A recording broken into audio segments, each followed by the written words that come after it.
Hello बच्चों, चलिए प्रश्न को समझते हैं। रेडियो एक्टिव पदार्थ ए तथा बी के क्षयांक क्रमशः 8 लैम्डा तथा लैम्डा है। प्रारंभ में दोनों के नाभिकों की संख्या समान है। कितने समय के पश्चात ए में नाभिकों की संख्या का बी में नाभिकों की संख्या से अनुपात 1/e होगा? और वह समय होगा 1/लैम्डा, 1/7 लैम्डा, 1/8 लैम्डा, 1/9 लैम्डा। हमें बताना है कि कितने समय में ए के नाभिकों की संख्या बी के नाभिकों की संख्या का 1/e अनुपात होगा, और हमें समय का मान बताना है। मुख्य अवधारणा में हम देख सकते हैं कि रदरफोर्ड और सोडी के अनुसार किसी समय t में n नॉट से n नाभिकों के क्षय को इस प्रकार से प्रदर्शित कर सकते हैं कि n बराबर हो जाता है n नॉट e की घात माइनस लैम्डा t, जहाँ n नॉट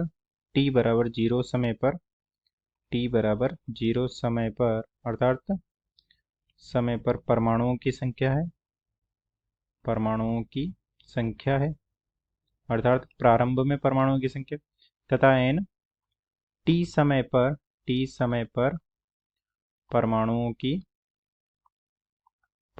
की संख्या है, तथा लैम्डा क्षय नियतांक है, क्षय नियतांक है। अब चलिए प्रश्न को हल करते हैं। प्रश्न में दिया गया है कि ए तथा दो रेडियोएक्टिव पदार्थ हैं, जिसमें से एक का क्षय नियतांक 8 लैम्डा तथा एक का लैम्डा है, और प्रारंभ में दोनों में परमाणुओं की संख्या n नॉट है, और कितने समय पश्चात परमाणुओं की संख्या Na/Nb का मान हो जाता है 1/e, अर्थात Na के परमाणु Nb के परमाणु का 1/e भाग हो जाता है। तो मान रख देते हैं इसमें। Na और Nb t समय पश्चात इतना हो जाता है, तो इसे हम इस प्रकार से लिख सकते हैं। ये हो जाएगा n नॉट e की घात लैम्डा, जो कि हो जाएगा लैम्डा a t बटा हो जाएगा n not e lambda b t बराबर हो जाएगा 1/e।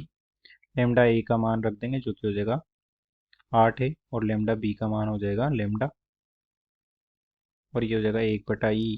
n नॉट से n नॉट कट जाएगा, 1/e e की घात हो जाएगा माइनस 8 लैम्डा टी, और ये हो जाएगा e की घात लैम्डा टी।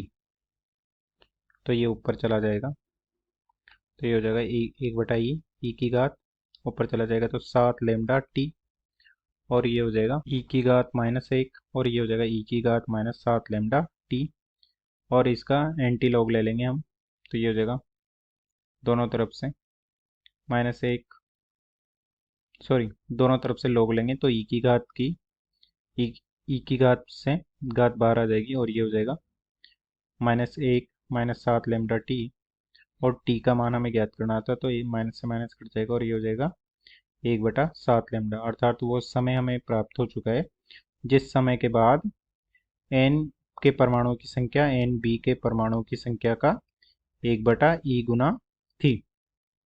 तो वह समय हो गया 1/7 लैम्डा। अतः दिए गए प्रश्न को हमने हल कर दिया है, और दिए गए प्रश्न का सही उत्तर है विकल्प बी। अतः दिए गए प्रश्न को हमने हल कर दिया। आशा करते हैं आपको समझ में आया होगा। धन्यवाद।